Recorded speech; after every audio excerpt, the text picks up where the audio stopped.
पुस्तक का नाम गायत्री महाविज्ञान प्रथम भाग।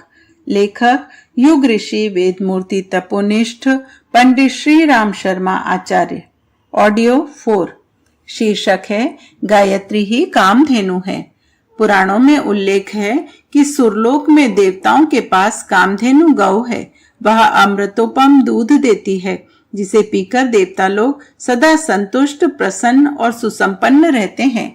इस गौ में यह विशेषता है कि उसके समीप कोई अपनी कुछ कामना लेकर आता है तो उसकी इच्छा तुरंत पूरी हो ही जाती है।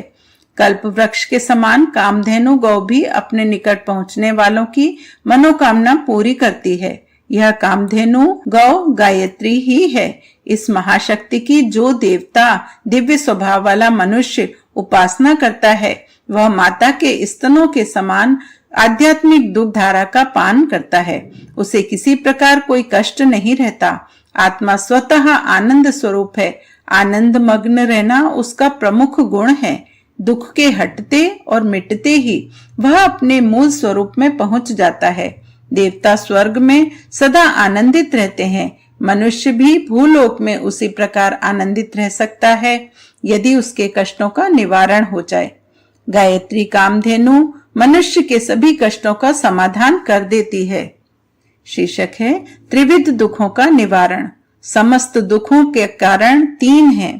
पहला अज्ञान, दूसरा अशक्ति, तीसरा अभाव। जो इन तीनों कारणों को जिस सीमा तक अपने से दूर करने में समर्थ होगा वह उतना ही सुखी बन सकेगा। अज्ञान के कारण मनुष्य का दृष्टिकोण दूषित हो जाता है। वह तत्व ज्ञान से अपरिचित होने के कारण उल्टा सीधा सोचता है और उल्टे काम करता है। तदनुरूप उलझनों में अधिक फंसता जाता है और दुखी बनता है। स्वार्थ, भोग, लोभ, अहंकार, अनुदारता और क्रोध की भावनाएं मनुष्य को कर्तव्यच्युत करती हैं और वह दूरदर्शिता को छोड़कर क्षणिक, क्षुद्र एवं हीन बातें सोचता है तथा वैसे ही काम करता है। फलस्वरूप उसके विचार और कार्य पापमय होने लगते हैं। पापों का निश्चित परिणाम दुख है। दूसरी ओर अज्ञान के कारण वह अपने और दूसरे सांसारिक गतिविधियों के मूल हेतुओं को नहीं समझ पाता। फलस्वरूप असंभव आशाएं, तृष्णाएं, कल्पनाएं किया करता है। इस उल्टे दृष्टिकोण के कारण साधारण सी बातें उसे बड़ी दुखमय दिखाई देती हैं, जिसके कारण वह रोता चिल्लाता रहता है। आत्मियों की मृत्यु, साथियों की भिन्न रुचि, परिस्थितियों का उतार चढ़ाव स्वाभाविक है, पर अज्ञानी सोचता है कि मैं जो चाहता हूं वही सदा होता रहे, प्रतिकूल बात सामने आए ही नहीं। इस असंभव आशा के विपरीत घटनाएं जब भी घटित होती हैं तभी वह रोता चिल्लाता है। तीसरे अज्ञान के कारण भूलें भी अनेक प्रकार की होती हैं। समीपस्थ सुविधाओं से वंचित रहना पड़ता है, यह भी दुख का हेतु है। इस प्रकार अनेक दुख मनुष्य को अज्ञान के कारण प्राप्त होते हैं। अशक्ति का अर्थ है निर्बलता। शारीरिक, मानसिक, सामाजिक, बौद्धिक, आत्मिक निर्बलता के कारण मनुष्य अपने स्वाभाविक जन्म सिद्ध अधिकारों का भार अपने कंधों पर उठाने में समर्थ नहीं होता। फलस्वरूप उसे वंचित रहना पड़ता है। स्वास्थ्य खराब हो, बीमारी ने घेर रखा हो तो स्वादिष्ट भोजन, रूपवती तरुणी, मधुर गीत, वाद्य, सुंदर दृश्य निरर्थक हैं। धन दौलत का कोई कहने लायक सुख उसे नहीं मिल सकता। बौद्धिक निर्बलता हो तो साहित्य, काव्य, दर्शन, मनन, चिंतन का रस प्राप्त नहीं हो सकता। आत्मिक निर्बलता हो तो सत्संग, प्रेम, भक्ति आदि का आत्मानंद दुर्लभ है। इतना ही नहीं, निर्बलों को मिटा डालने के लिए प्रकृति का उत्तम की रक्षा सिद्धांत काम करता है। कमजोर को सताने और मिटाने के लिए अनेकों तथ्य प्रकट हो जाते हैं। निर्दोष, भले और सीधे साधे तत्व भी उनके प्रतिकूल पड़ते हैं। सर्दी जो बलवानों को बल वृद्धि प्रदान करती है, रसिकों को रस देती है, वह कमजोरों को निमोनिया, गठिया आदि का कारण बन जाती है। जो तत्व निर्बलों के लिए प्राण घातक हैं, वे ही बलवानों को सहायक सिद्ध होते हैं।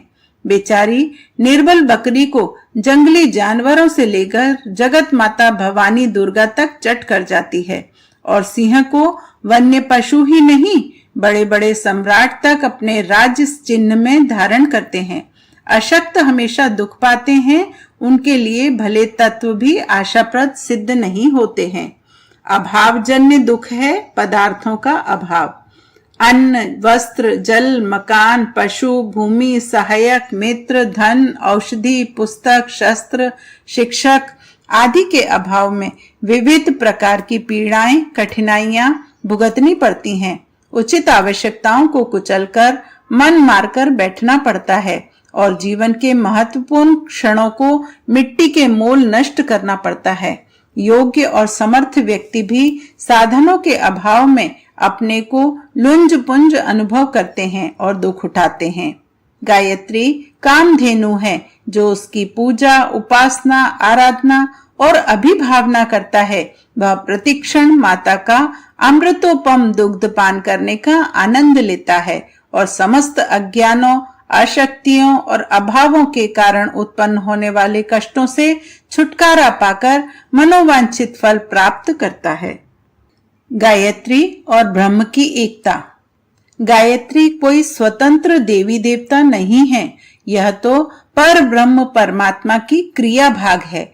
ब्रह्म निर्विकार है, अचिंत्य है, बुद्धि से परे है, साक्षी रूप है, परंतु अपनी क्रियाशील चेतना शक्ति रूप होने के कारण उपासनीय है और यह उपासना का अभिष्ट परिणाम भी प्राप्त होता है।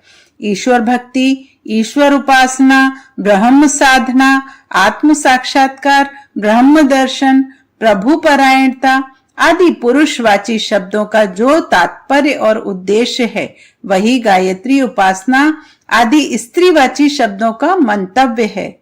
गायत्री उपासना वस्तुतः ईश्वर उपासना का एक अत्युत्तम, सरल और शीघ्र सफल होने वाला मार्ग है। इस मार्ग पर चलने वाले व्यक्ति एक सुरम्य उद्यान से होते हुए जीवन के चरम लक्ष्य ईश्वर प्राप्ति तक पहुंचते हैं। ब्रह्म और गायत्री में केवल शब्दों का अंतर है, वैसे दोनों ही एक हैं। इस एकता के कुछ प्रमाण नीचे देखिए। गायत्री छंद सामहम, छंदों में मैं गायत्री छंद हूँ। भूर्भुवः स्वरिति चैव चतुर्विंशाक्षरः तथा गायत्री चतुरो वेदाः ओंकारः सर्वमेव तु। भूर्भुवः स्वः यह 3 महाव्याधियां 24 अक्षर वाली गायत्री तथा चारों वेद निसंदेह ओंकार ब्रह्म स्वरूप हैं।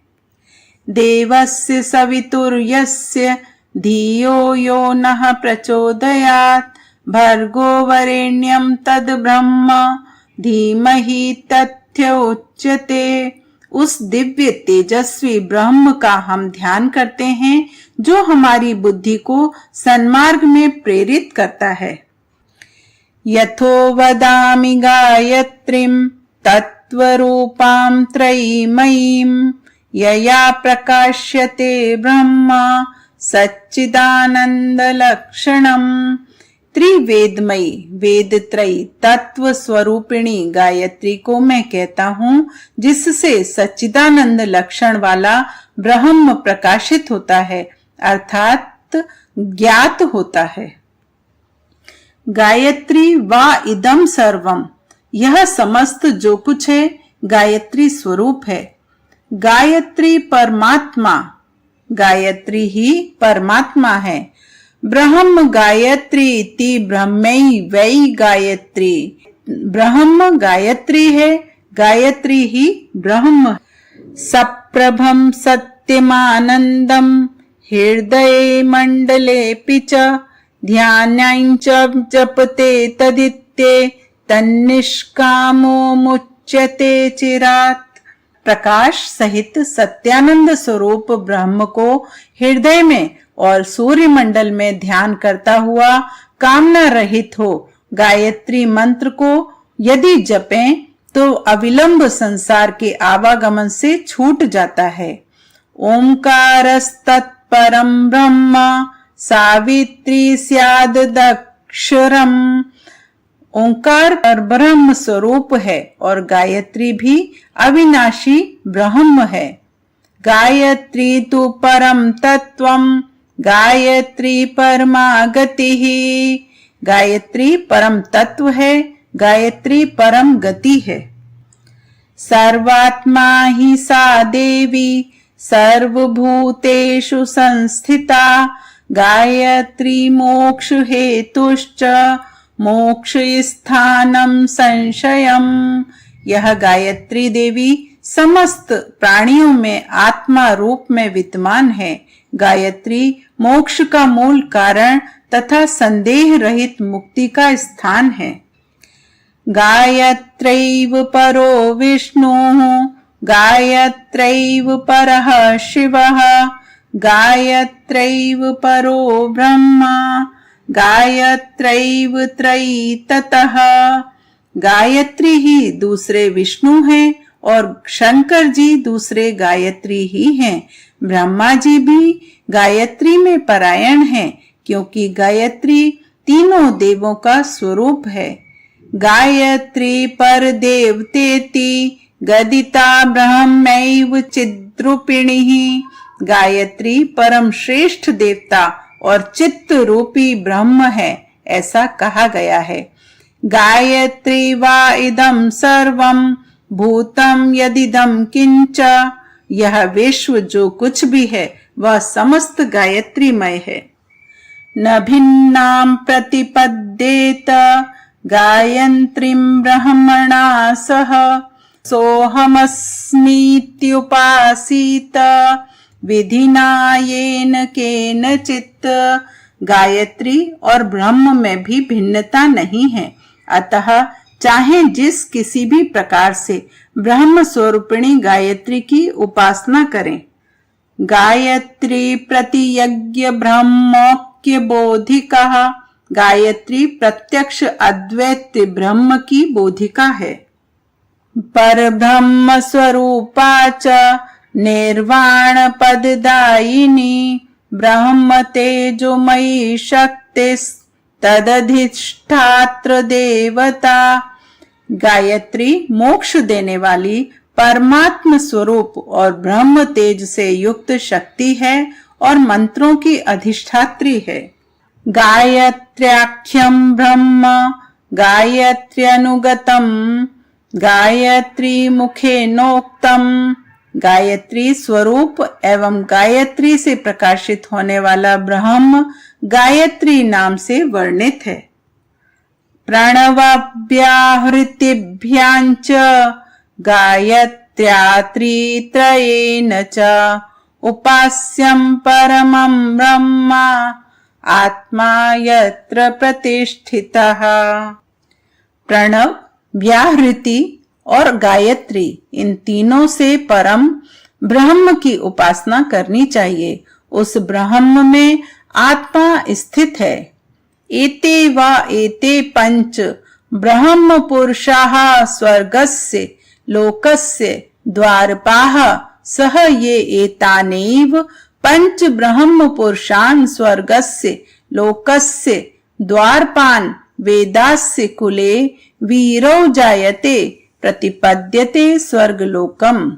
हृदय चैतन्य ज्योति गायत्री रूप ब्रह्म की प्राप्ति स्थान के प्राण, व्यान, अपान, समान, उदान ये 5 द्वारपाल हैं। अतः इन्हीं को वश में करें, जिससे हृदय स्थित गायत्री स्वरूप ब्रह्म की प्राप्ति हो।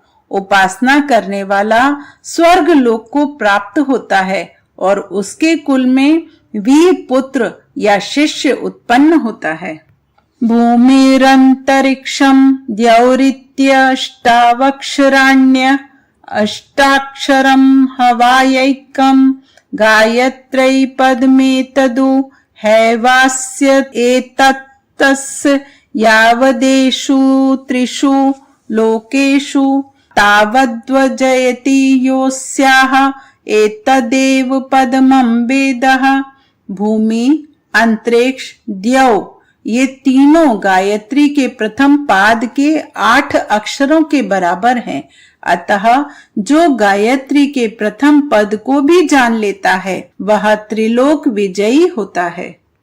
स वै नैवरिमे तस्मादेकाकी न रमते सद्वित्वीय एच्छत् सहेता वानास यथा स्त्री पुमांसो संपरिश्वैतौ स इमम् एवात्मानं द्वेधा पातये तत्तः पतिश्च पत्नी च भवताम्। वह ब्रह्म रमण ना कर सका क्योंकि अकेला था। अकेला कोई भी रमण नहीं कर सकता। उसका स्वरूप संयुक्त स्त्री पुरुष की भांति था। उसने दूसरे की इच्छा की तथा अपने संयुक्त रूप को द्विधा विभक्त किया, तब दोनों रूप पत्नी और पति भाव को प्राप्त हुए। निर्गुणः परमात्मा तु त्वदाश्रयात्तया स्थितः तस्य भट्टारिकासि त्वं भुवनेश्वरी भोगदा। परमात्मा निर्गुण है और तेरे ही आश्रय ठहरा हुआ है। तू ही उसकी साम्राज्ञी और भोगदा है। शक्तिश्च शक्तिं द्रुपाद व्यतिरेकं च वाञ्छति तदात्यम्य मनयोर्नित्यं वह्निदाहिक्योरिव। शक्ति शक्तिमान से कभी पृथक नहीं रहती। इन दोनों का नित्य संबंध है। जैसे अग्नि और दाहक शक्ति का नित्य परस्पर संबंध है, उसी प्रकार शक्तिमान का भी है। सदैकत्वं न भेदोस्ति सर्वदैव ममास्य च योऽसौ साहमहं योऽसौ भेदोस्ति मति विभ्रमात्। शक्ति का और उस शक्तिमान पुरुष का सदा संबंध है, कभी भेद नहीं है। जो वह है सो मैं हूँ और जो मैं हूँ सो वह है। यदि भेद है तो केवल बुद्धि का भ्रम है। जगन्माता च प्रकृतिः पुरुषश्च जगत् पिता गरीयसी त्रिजगतां माता शतगुणैः पितुः। संसार की जन्मदात्री प्रकृति है और जगत का पालन करता या रक्षा करने वाला पुरुष है। जगत में पिता से माता 100 गुनी अधिक श्रेष्ठ है। इन प्रमाणों से स्पष्ट हो जाता है कि ब्रह्म ही गायत्री है और उसकी उपासना ब्रह्म प्राप्ति का सर्वोत्तम मार्ग है।